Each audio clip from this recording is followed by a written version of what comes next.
Hey guys, it's me, Sonickick. You know, I really haven't said a lot on this channel. I've only been uploading certain reaction videos, but I wanted to do a quick update video to tell everyone how I'm doing, and also I have a really quick Q&A at the end. So let's go ahead and get into that.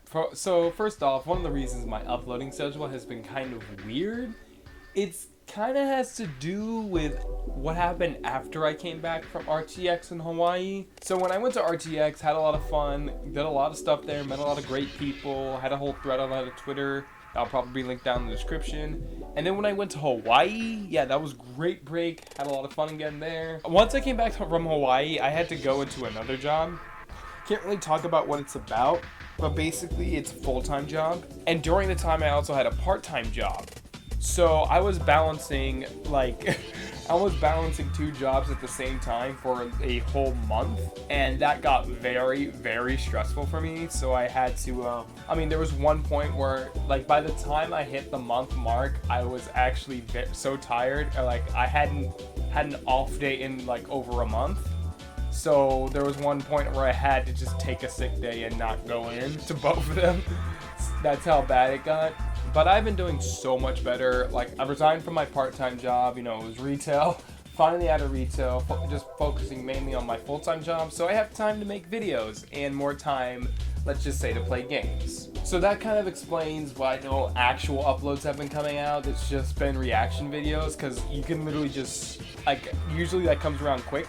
Like, I can just go on, watch a stream, find the trailer, once they immediately upload it, and just upload it. It's very easy to do. But I have a big video planned soon. Well, not really a big video, but I do have a video planned soon. I just have to finish writing it.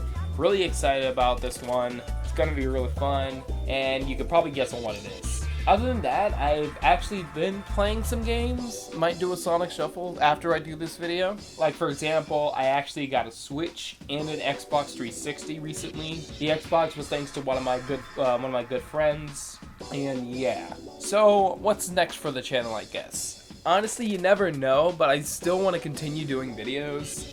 And I've been actually getting involved with more projects. I've been voice acting here and there. Like for example, if some of you didn't know, I was on a bridge series called Persona 4 Golden Bridge. I was in the first episode as Mr. Moroka. And I'm gonna be in the next episode, except I had one line, so that'll be fun to see. And I'm also in another project, which I can't really say much about it, but I'll update everyone or post it on Twitter whenever it comes out. So yeah, by the way, if you don't follow my Twitter, you probably should. I will link it down in the description, because that's where I post constant updates. That's where I'm always talking about what I'm doing, or I'm just, have stupid stuff I can say. What about our other channels? Well, Lethal Gear, that's looking to come back in a way. With Lethal Gear, we're still doing Extra Life this year on November 2nd. So yeah, I'm actually gonna go back down to where JR Stan and Blackrock Shadow are, and we're gonna do a 12-hour live stream. Should be a lot of fun. We're planning a lot of things, especially more online games and what have you. When it comes to Hog and Hyena, it's gonna be a bit different going forward. I think of course when we finished DMC, that was almost a year ago, but the actual thing came out 8 months later.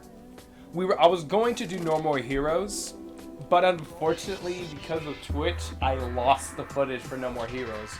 We were so close to the end too. I had everything, but then I lost the footage because I thought I made Twitch save the archives, but they didn't. Going forward, I'm gonna make sure I do record, and next we're gonna be doing Devil May Cry 5. So watch out for that. That's gonna be fun.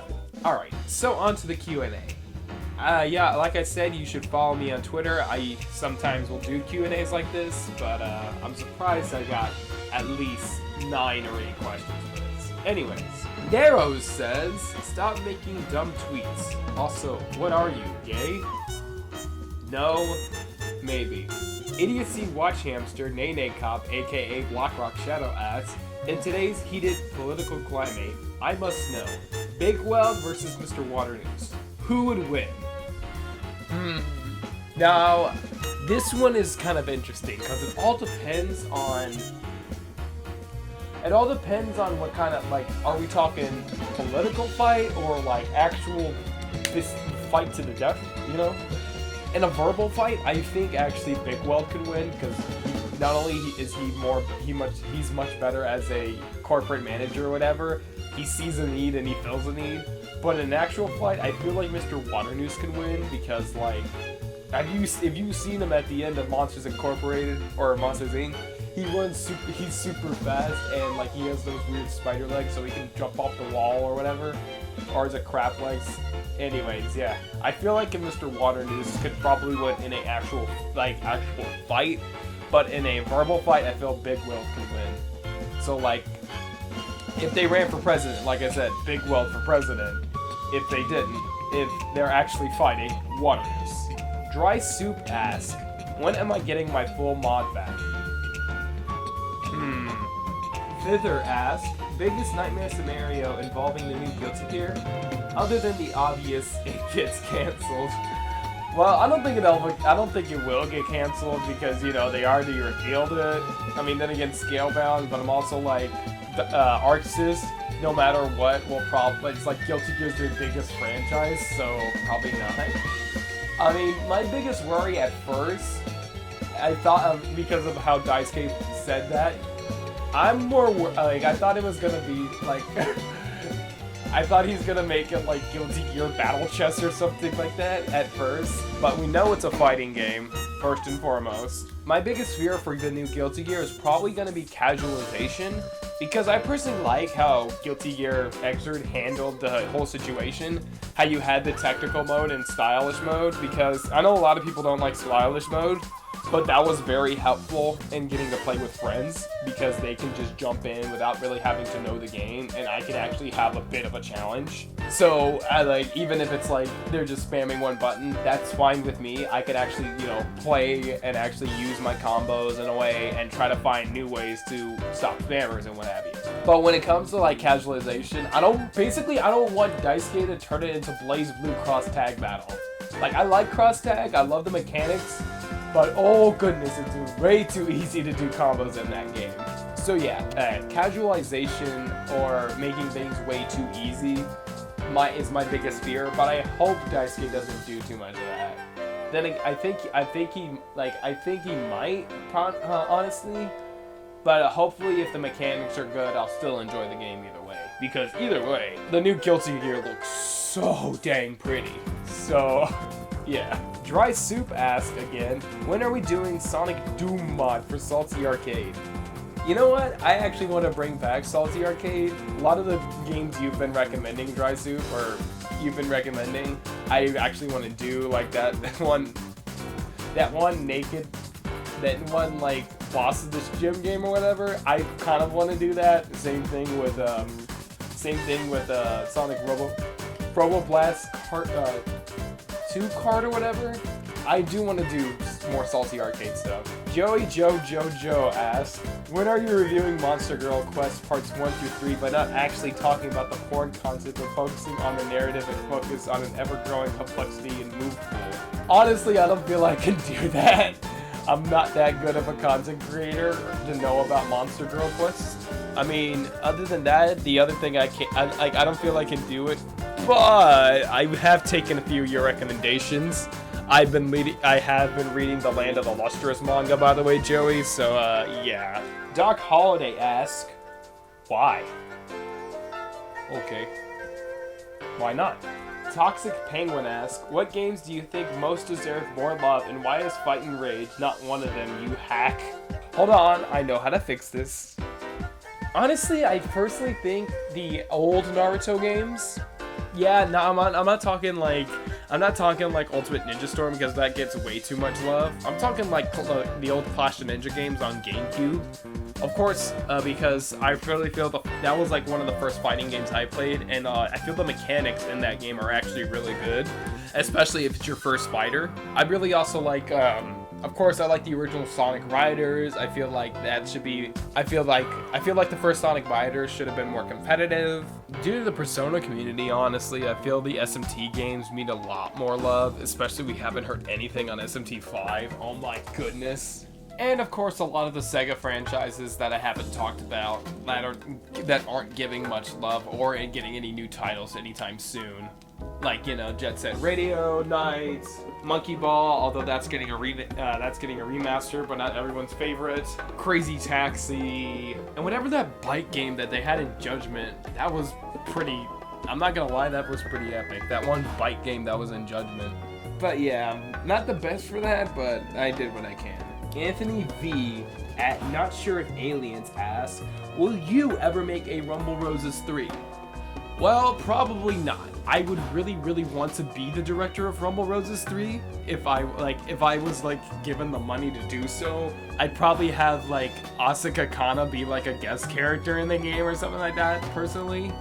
If I had the power to make it, I'd make it more like Rumble Roses 1 in a way. Like actually have a story mode. I'd include online play. Of course, have the more risque options be kind of an option, and because I guess I could say this now since I did get my Xbox 360. I played Rumble Roses XX, and Rumble Roses XX kind of sucks. I'm not gonna lie, it really kind of sucks.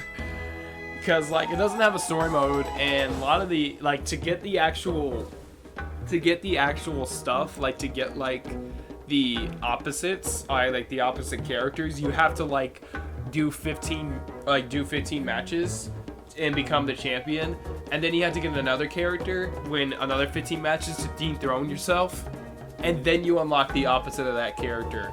So you have to play at least 30 matches in order to unlock Rowdy Reiko. So yeah, Rumble Roses 2 is kind of blah. And I would actually, speaking of Rumble Roses 3, if I were to direct that, I would remove that system, just kind of to let you select if you want to play as like the good person or the good side of the person and the bad side of the wrestler or whatever, because I hated having to switch just between those two just so I can play as like, say, you know, just to play as regular Reiko or Rowdy Reiko. That was kind of very annoying. They tied it to the personalities, but at the same time, it's a video game. Who cares about canon? I don't know what I'd make the story be, but I'd probably just follow up on Rumble Roses 1 again. I'd probably make like Lady X 3.0 or whatever, and it actually make it like really, really, like her like really, really weird looking. I don't know, but yeah, I would actually, if I did make Rumble Roses 3, I'd probably have like, I would implement that stuff, and I would put Asuka Kana as like a playable guest character if I had the money.